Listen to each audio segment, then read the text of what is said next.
Les gars, ne laissez jamais les gens, en fait, vous dire « Ouais, mais t'es trop arrogant, ouais, mais t'as trop confiance en toi, etc. » J'ai remarqué dans la vie, quand t'affirmes du positif sur toi-même, ça commence à déranger les gens. Et quand t'es négatif, t'es à terre, t'es broke, t'as rien, là, tout le monde est content, tout le monde t'applaudit. Et dès que tu veux commencer à t'élever et à croire en toi, avoir confiance en toi réellement, là, ça commence à déranger, en fait. Parce que tu commences à croire des choses sur toi-même que les gens eux-mêmes ne croient pas pour eux-mêmes.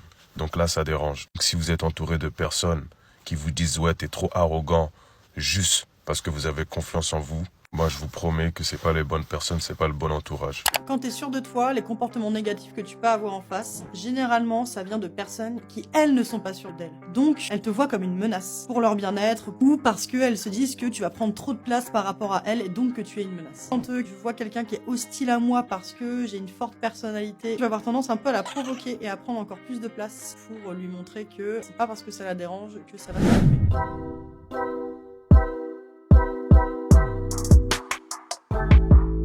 T'as trop confiance en toi.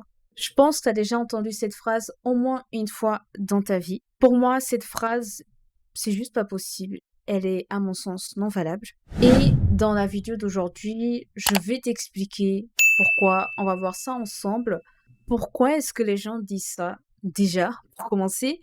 Et puis, pourquoi ça les dérange autant. C'est parti. Salut tout le monde, j'espère que vous allez bien. C'est intéressant de parler de la confiance en soi, puisque c'est un sujet que je trouve qu'on a tous vécu dans notre quotidien, dans notre vie, au travail, dans nos expériences perso, peu importe, je pense qu'on a déjà vécu tout ça et quelqu'un vous a déjà dit ce genre de phrase, ouais, t'as trop confiance en toi, pour qui tu te prends, ouais, pourquoi tu souris, pourquoi tu rigoles, pourquoi t'es contente, bref, c'est juste pas possible. Bon, on commence tout de suite sans tarder. Premier point, la confiance en soi, pour ce type de personnes qui vous disent ça, pour eux, vous êtes vu comme quelqu'un qui est prétentieux, qui est arrogant, qui se la pète, alors que ce n'est pas du tout le cas.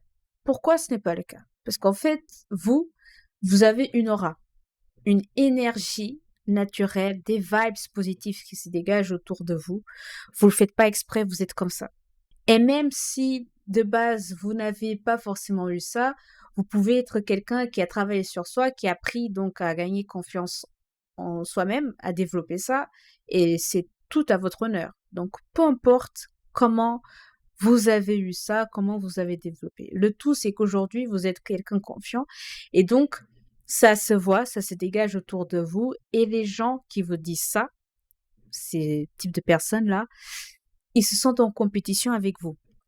Pourquoi ils se sentent en compétition? Parce que ils voient que vous êtes charismatique, que vous êtes plus puissante, vous êtes supérieure, tout simplement. Et donc, eux, ils se sentent inférieurs et ils ont ce besoin-là de vous attaquer dans le sens où il faut qu'ils vous disent quelque chose pour qu'ils puissent se sentir supérieurs à vous, alors que de base, vous êtes là et eux, ils sont juste là. Et donc, vous avez bien compris, ils se sentent menacés, vous êtes en danger, signe alerte, et donc c'est pourquoi ils vous disent cette phrase-là, t'as trop confiance en toi. Pour illustrer cet exemple, je vais vous raconter une expérience qui m'est arrivée. Donc, pour faire simple, à l'époque, j'ai cherché une alternance, et heureusement pour le coup, je n'ai pas fait l'alternance ici, dans l'entreprise, en tout cas, c'était à Leclerc. Et donc, avant de faire mes preuves, le directeur a décidé de faire un stage pendant le mois d'août, donc pendant les vacances d'été. Et donc, à l'époque, je pense que je devais avoir, c'est vraiment après mon DUT, je pense que je devais avoir, je sais plus, je retiens pas les âges, 20 ou 21 ans. Et donc, j'étais jeune. J'ai fait mon stage. Et donc, il y avait une fille dans le travail où j'étais qui, je sentais ça passait pas trop. Moi, je suis toujours mon instinct, je me trompe jamais et je ressens les énergies, quand quelqu'un est bien ou mauvais. Donc, j'ai senti un truc, je sentais, ouais, cette fille-là, ça va pas et tout. Mais bon, je sentais qu'elle était, je sais pas, je sentais un truc renfermé, à dégager des trucs mauvais. Et peut-être si tu vois cette vidéo, c'est peut-être pour toi, si aujourd'hui tu tombes dessus. Bref. Et donc, une autre collègue, plus tard, un peu comme une maman, vous voyez, elle m'a demandé, oui, est-ce que tout se passe bien et tout avec cette fille-là, etc., etc. Et moi, je voulais pas dire. Je ne voulais pas dire. je ne voulais pas dire. Sauf que, naïve que j'étais à l'époque, j'ai décidé de raconter à madame, puisque elle avait l'air d'être une maman. Tu sais, les personnes qui sont hyper gentilles, toutes mignonnes et tout, elles sont là pour vous si vous avez besoin de quelque chose, des questions, ils vous aident, ils sont là pour vous former, etc. Mais voilà, c'était ce profil-là. Et donc, elle a insisté quand même, hein. Donc, j'ai dit ce qui se passait, en sachant que je n'aime pas parler forcément dans le dos. Si j'ai un souci avec quelqu'un, je vais voir la personne. Donc, du coup, naïve que j'étais, j'ai expliqué ce qu'il y avait, j'ai juste dit mon ressenti. Le lendemain, vous vous rendez pas compte. Elle me sort un speech. Ouais, t'as trop confiance en toi, pour qui tu te prends et tout. Ouais, pour que tu te la pètes trop. Ouais, tu penses que tu sais tout, je sais pas quoi, gna gna gna gna gna. Ouais, ça a pas duré longtemps et tout, faut vraiment que tu redescendes et tout. En fait, elle m'a attaqué sur ma personnalité. Elle m'a pas attaqué sur ce que je faisais, sur le travail. Elle m'a attaqué sur qui j'étais, en fait. C'était grave. Franchement, moi, de base, je suis quelqu'un qui a du caractère. Je me laisse pas faire. Si tu m'attaques, je t'attaque. C'est comme ça. Tu manques de respect, non. Tu vois, je m'impose. Je pose les limites, je pose le cadre. Mais tellement ça m'a touchée. Vraiment, je vous dis, ça m'a fait mal. Ça m'a tellement fait mal. Je m'attendais pas du tout. J'étais comme ça choquée. J'ai rien dit. Je suis partie du taf. J'ai pleuré toutes les larmes de mon corps. Laisse tomber. En tout cas, l'expérience est finie. J'ai terminé le stage. Bref. Mais aujourd'hui, avec mon âge, mon expérience du recul, si j'aurais pu revenir en arrière, je l'aurais balancé ces 4 vérités dans le visage. Je sais pas si je le dis dans le visage, mais je leur ai dit les 4 vérités. Meuf, tu te prends pour qui là? Redescends. C'est pas mon problème si toi tu te sens inférieur, t'as pas confiance en toi, dégage. Mon oral là te dérange, laisse. Les gens charismatiques, c'est pas pour tout le monde. J'aurais dit un truc comme ça, mais tellement ça m'a touchée, je m'attendais tellement pas. Donc, faut pas vous laisser faire, franchement. Donc, quand vous êtes entouré par ce genre de personnes, il faut next. Franchement, il ne faut pas avoir des gens toxiques, des personnes comme ça dans votre entourage. Moi, je le répète, hein, famille, amis, proches, fréquentation, on barre. Ça sert à rien. Vraiment, c'est hyper important. Notre entourage, il nous influence. Donc, quelqu'un comme ça ne nous apporte rien dans notre vie. Il faut juste la dégager. Et puis, la personne qui vous dit ça, soit vous ignorez, soit si vous êtes vraiment, tu vois ce que je veux dire. Sinon, si tu as envie d'apporter une réponse, tu apportes et ça te touche tellement pas, ça t'affecte pas, tu continues, tu fais ta life, tu avances dans ta vie. Voilà. Deuxième point que je trouve plutôt intéressant, c'est que la société prône l'estime de soi, la confiance en soi. On va pas se mentir, on a déjà vu tellement de formations sur Internet, sur YouTube, partout.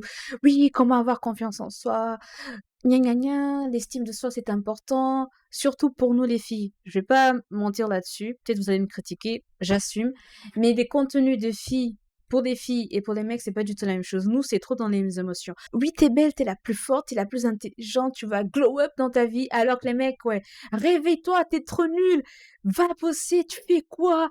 Non mais lève-toi à 4 heures, t'es en train de rater ta vie. Vous voyez ce que je veux dire? C'est vraiment deux mondes différents. Je reviens sur ce que je disais à la base. Donc, la société prône ça. Et même au-delà de ça, on voit sur des réseaux sociaux le partage de contenu sur ce thème-là pour avoir confiance en soi. Ça, c'est bien de pousser à avoir confiance en soi, des guides, des conseils, des astuces au quotidien. Ça, c'est bien, tu vois. Je trouve ça du concret. Mais par contre, dans la vraie vie, quand tu rencontres quelqu'un qui a de l'aura, quelqu'un qui est charismatique de fou, qui a confiance en elle, la plupart des gens, ils vont être ça va les déranger, ils vont se sentir menacés. Moi, je trouve ça vraiment ironique. Quand un enfant présente ces traits de personnalité-là, hyper charismatique, qui prend de la place, qui sait se montrer, etc., c'est bien vu, tout le monde est content, au contraire, les parents sont fiers et tous les autres, ah oui, l'enfant, il est bien, il fait ça, ceci, cela, mais quand tu grandis, quand tu es adulte, ça se renverse. C'est fou, en fait. Je trouve ça tellement paradoxal. Bref, pour moi, c'est vraiment très simple. Quand on voit quelqu'un de charismatique, quelqu'un qui dégage l'aura, qui est influent, juste par sa présence, tu sais que la personne est là, en fait. Tu sais qu'elle est là. Même, elle n'a même pas besoin de parler, mais la personne dégage un truc. Justement, en fait, ça devrait nous inspirer plutôt que de nous contrarier. L'exemple parfait que je vois, que j'ai dans ma tête en parlant de personnes charismatiques, personnalité publique française, Aya Nakamura. Elle représente beaucoup de choses pour nous et surtout pour nous, les femmes noires. En fait, c'est la première artiste qui est écoutée dans le monde entier, sachant que c'est du français. Elle domine son marché en France. Elle sait ce qu'elle veut, elle sait pourquoi elle est là et elle sait pourquoi elle fait ça. C'est quelqu'un qui n'a rien à faire de ce que les autres pensent ou ne pensent pas. Et ce qui est fou avec Aya, c'est que elle connaît ses valeurs, donc elle est fidèle à elle-même, elle sait ce qu'elle veut et elle n'a jamais oublié d'où elle vient. Donc franchement, quand tu vois ce genre de célébrités, ce qu'ils font et ce qu'ils représentent, c'est encore plus important. C'est comme Omar Sy. Omar Sy, parmi tous ces films qu'il a fait, il n'a jamais changé. Il a évolué de fou, hein. Mais il n'a jamais changé. Il est toujours resté lui-même. Le succès ne lui a pas pris la tête.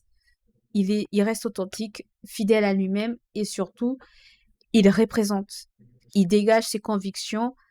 Il partage, selon lui, ce qui est bien à travers ses films. Il fait pas que faire des films, en fait. Il dégage des messages à travers ses films, ce qui est hyper important dans différents films, d'ailleurs. Dans Samba, dans Tireur sénégalais, etc., etc. Et c'est un icône dans le cinéma aussi. Voilà, je vous prends ces deux exemples-là pour que vous puissiez comprendre vraiment l'importance d'être quelqu'un fidèle à soi-même et rester confiant et authentique, charismatique. On arrive au troisième point de la vidéo, une question qui est tout à fait simple à mon sens. Si nous écoutons ces personnes-là, c'est-à-dire si nous n'avons pas confiance en nous, comment on fait pour atteindre nos objectifs? C'est juste impossible, n'est-ce pas? Et bien voilà, tu as la réponse. Donc, arrêtons d'écouter ces personnes-là. Il faut les dégager de notre vie et tu continues à avancer sur ton chemin, tu continues à construire ce que tu dois faire. Et puis, c'est le plus important. Des fois, tu as des gens, ils sont en compétition avec toi, tu le sais même pas. Et tu sais même pas pourquoi. Et en général, les personnes-là, c'est des personnes proches de ton entourage, avec qui tu sors, avec qui tu bosses, avec qui tu t'entraînes. Et si c'est ton cas, en vrai, bah, sois heureux et sois fier de toi. Parce que c'est des personnes qui, intérieurement, rêveraient d'être toi. Et ils peuvent pas l'être.